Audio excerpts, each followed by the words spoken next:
আসসালামু আলাইকুম ওরহমতুল্লাহি ওয়া বারাকাতুহু। দেখতে পাচ্ছেন সাইদুল ভাই এখন কাজ করতেছেন।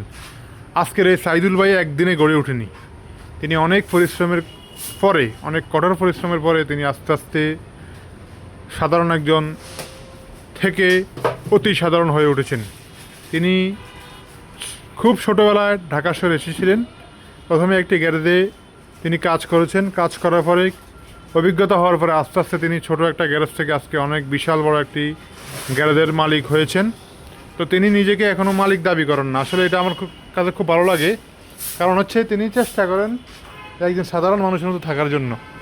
দেখুন, অন্যান্য গ্যারেজের মালিকরা কিন্তু এই তারা তাদের বাচ্চাদেরকে দিয়ে বা হচ্ছে যারা ছোট আছে তাদেরকে দিয়ে গ্যারেজ পরিষ্কার করা, কিন্তু তিনি নিজেই পরিষ্কার করতেছেন। দেখতে পাচ্ছেন, এটা আসলে যারা এখানে কাজ করে বা কাজ করায় তাদের জন্য খুবই সৌভাগ্যের ব্যাপার। কারণ হচ্ছে আমরা দেখি বেশিরভাগ মালিকরা তাদের কর্মীদের